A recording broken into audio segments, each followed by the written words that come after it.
New spoilers to talk about for Edge of Eternities, an old card coming back to seek revenge upon all of you, and we're going to end this video off talking about something that's not going well for Edge of Eternities, but it is something you, the players, do need to know about.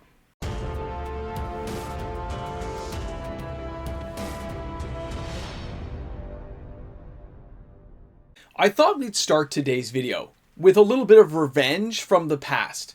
And what I mean by that, well, don't worry about it. We're going to get to that in just a moment. Let's introduce ourselves again today. Everyone, take your name tags out. Introduce yourself to the partner next door. I'm MTG Moxman. Thanks again for hanging out today.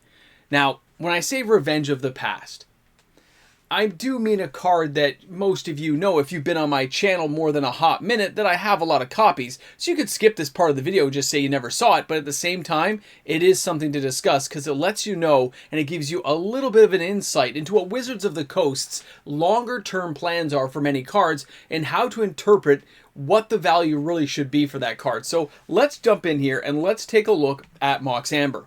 Now, Mox Amber is from Dominaria 2018. It had a slight reprinting. I mean slight because it was still a specialty card to find in the Brothers War, but you could find copies, and it has a serialized version out there. And no, I do not own any of that serialized version. And yes, I wish I did, but I just couldn't justify spending the money. Now, when I look at Mox Amber, if you guys look across the spread here, you're going to see this thing's had a monthly change of over $10. It is on quite the tear, and when I look at the actual market value of the card, I'll be honest, there isn't tons of sales going on. This isn't selling 200 or 300 copies a week. It's more like selling 50, 60 copies from what I can track, and that means, maybe it's 200 overall. If you kind of times my information by 4, kind of go globally, it's still a lot of copies because there's not that many out there really. Dominaria was cut off early, and then with the Brothers War stuff, well, yeah, it was a specialty card. It wasn't found everywhere. Now, if we take a look at what's going on with Mox Amber, let's not forget this is a 0 casting cost legendary artifact that says add 1 mana of any color among legendary creatures and planeswalkers you control. So of course, when this card first came out, we had this whole run on people who kind of ignored the card saying, well, legendary heroes aren't cheap to cast. Maybe Reese the Redeemed. Like, there wasn't that many things, right? And you look at the planeswalkers and the big ones, the ones that were worth getting something were 5 or 6 mana cost, right? You had the good ones back in the day. Liliana Vest and stuff. Now, of course, things have completely altered. We've had a shift in the market, and it's not the same as it used to be. We have low casting cost legendary creatures that can actually do something. And I did mention that in the Final Fantasy video yesterday. And then we also have a whole slew of low casting cost planeswalkers. All of these things combined have maybe given this card a bit of an uptick over the years, and that's why it's closing in at around the $75 mark. It's really getting up there. And when I say $75, I mean US prices. This card is going up to $100 Canadian. It's getting kind of crazy, and if you have a copy, you're probably feeling pretty happy that you have a copy right now. Now, when you're looking at cards like this, though, and we've seen it with Mox Opal, we've seen it with Chrome Mox, Wizards of the Coast seems to have a way of building these cards up over the long run. Not right away, but over a course of 5, 6, 7, 8, 9 years. Now, this is 2018 that this card came out, so we're at the 7-year mark. It's had a slight reprint, so it's probably not on a slot docket to be reprinted again, because Wizards of the Coast would like this card to mature and gain more value. With the lower casting cost creatures and planeswalkers they have created, this is allowing for a bit of a high watermark moment for this card. Like, it's going big, and the way Wizards of the Coast has done it with the other cards, they like them having a high value because when they decide to reprint these in a set, and they know it's going to drag down the price a bit, but they've allowed this card to be floated higher because of the cards they've created. When they reprint it in a reprint set of some time, could be next year for all I know. I don't have a crystal ball, but when you see that, you know it's going to be a specialty card in that set. It is not going to be easily found. The price point of those products are very expensive, which means even if there's a whole bunch open, the people who open them tend to hold on to them knowing they're high value targets that do bounce back. And this looks like a long-term goal of Wizards of the Coast because they reprint so many cards. They want cards like this to have some marquee value, and they're going to keep printing cards that go along with this. So if you have Mox Ambers out there, good for you, way to go. Now we have to move on to the next part of this video, and that is the spoilers. that have come along and just appeared. I saw them just yesterday late in the evening when people from my Discord, as well as some fans of the channel, thanks a lot David, and Burning, you guys sent that stuff to me, and now we can kind of talk about this because this adds another little bit of an insight into what players are going to be doing with Edge of Eternities. Take a look at this. Now the first card I want to share with you is Even Do Walking Haven. This land is a planet. Now, this land enters tapped right away, and it can add 1 green to your mana pool. That seems ridiculous. Like, why is this a mythic? You have to read more. You have to look at this. Now, it says Station. Tap. Another creature you control, put a charge counter equal to its power on this planet. Station only as a sorcery. So you can't do it at instant speed. You got using your sorcery phase, but you understand that when you put charge counters on this, they stay here. Now it does say 12 plus charge counters, and this adds 1 green for each creature you control. This is Gaia's Cradle. This is another iteration of the card created for us to play with, to utilize, and to have a good time. And I think a lot of players are going to look at this card and say, this is a huge, big deal. But ultimately, yes, it is going to be a fun card for people to try to use, and it'll find a home in Commander, absolutely, because there's lots of ways of pumping creatures up temporarily just to be able to get this thing to go off and be able to use other game effects. So it's like adding a little extra power to certain decks, but in Standard, I don't consider this to be some massive big deal right now because the game would be over by the time you got this to be utilized for any real purpose. So I'm looking at saying the long-term value of this card is good. The short-term doesn't look that great for Standard in the couple of years time span that this will be around, but it's definitely not a card to ignore. It's kind of an awesome card to think about using in the future and how it can be utilized. And by the way, I really dig this artwork. Now, let's go ahead and take a look at our next card because these are pretty cool stuff, man. This is the Infinite Guideline Station.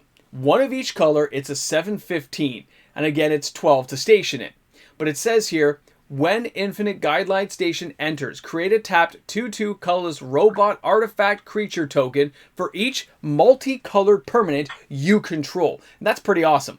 That can give you a lot of craziness going on depending on how you've built your deck. Again, I can see this in Commander right away, but Standard will be able to play this. And of course, it has Station 12, so you got to tap 12 things to build up the charge counters. It does have flying, of course, because it's a station in space, but it says, whenever Infinite Guideline Station attacks, draw a card for each multicolored permanent you control.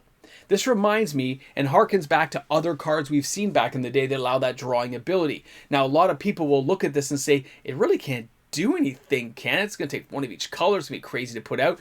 There's a lot of mana combinations now, guys. There's lots of ways. All the Verge lands. There's so many ways of making this card work. I don't think you should ignore it. I think this is something we're going to see gameplay in Standard, and I can see it being used later on because those colorless robot artifact tokens for each multicolored could be something totally insane and doubling over and over and over again because you can exile this thing and bring it back, right? It's just insane to think about. I love the card. Now let's go and look at the last one here. This is Consult the Star Charts, and this one gave me shivers, goosebumps. This thing is an instant speed rare. 1 blue, 1 other, with a kicker of 1 blue and 1 other. And it says, look at the top X cards of your library, where X is the number of lands you control. Put 1 of those cards into your hand, and if the spell was kicked, put 2 of those cards into your hand instead, and put the rest on the bottom of your library in a random order. Now, it seems like this would not be a huge big deal, but with all the cards like Stock Up that cost 3, seeing a card like Consult the Star Charts that cost 2, even if you only had 4 land or 3 land in play, being able to look at that top card on somebody else's turn and determine what you want to do is just something you can't ignore. And of course, mid-game where you may have 4 or 5 lands out, or if you're using this in a green-blue deck and you can pop out a few extra lands or have some other crazy way of dropping lands out, this is going to be something entirely different. And it's one of those cards I looked at and said, this is something I'm seriously considering picking up right away. I know you thought we were done, but we're not done because we have Pinnacle Star Cage. This is a 3 casting cost, 2 white, 1 other artifact.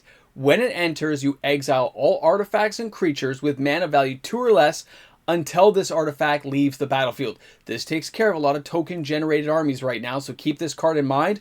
Everyone's going to be playing with, which means you might want to think of a different card to work itself around or find a way of blowing up this kind of artifact. It also has an 8 casting cost, which is 2 white and 6 other. Put each card exiled with this artifact into its owner's graveyard. Then create a 2/2 colorless rollback artifact token for each card put into the graveyard this way, and then sacrifice the artifact. You can build a huge army. You can build some massive onslaught army, especially in Commander, with stuff like this. So keep this one in mind. It's a really big deal. Now, the last one for real that I want to share with you is Cosmogrand Zenith. This is a 3 casting cost, 2/4 creature, human soldier that is a mythic. And it says whenever you cast your second spell each turn, choose one. Create 2 1/1 human soldier creature tokens, or put a +1/+1 counter on each creature you control. This actually looks to me almost as if it's a planeswalker, the way this thing is laid out. It reminds me of that kind of feel of an Elspeth card. But this isn't a creature effect, and it's only 3 to cast. Casting 2 spells a turn is actually relatively easy nowadays, and I'm looking at this saying there's a lot of options for this, because as soon as you drop it, you can start using it, which means you can use this as a mid-game, end-game effect if you have a couple other spells to cast. It comes into play, drop a few short-handed spells to pump other creatures up, put extra counters on creatures, or build up an extra army to block later on. This is a pretty decent card. I don't know what the value point for this kind of card would be, but it's something I can see players trying to use because it is bolt proof. It isn't, 3 damage isn't going to take this thing out. You got to go bigger. It's 2/4. It's got more going for it. And the +1/+1 counters is each creature, not each other creature. So that's something you really can't ignore either. Now, the last part of the video today is a little bit more disturbing, and I hate talking about this stuff in today's world, but it has to be done just so you, the players, are aware of what's going on with Edge of Eternities. I've now had several indicators telling me, and private emails, that some people's orders are being canceled.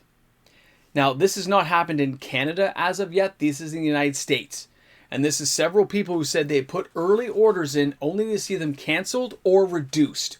Now, I've seen this before, and we've talked about this in the past. It is never a good feeling when you think you're supporting your LGS. They put a price out there, and you say, yep, I'm going to get in there, buddy. I'm going to help you out. They take that pre-order money to put toward the new product that they're ordering. And then, of course, something goes right with a set like this, and they decide to cancel and or limit your amount. Never a good feeling. And I hate hearing stories like this because I know it's not everyone. It's not every LGS is a bad operator. They don't do it that way.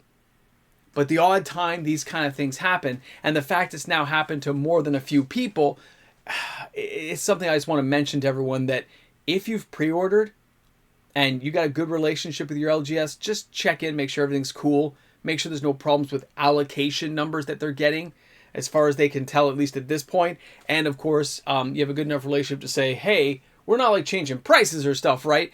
Because having things cancel is the worst case scenario, because you may have dove in early thinking it was going to be a good set, and you expect to be rewarded for that forethought to say, yeah, I finally got a box for like 200 and change.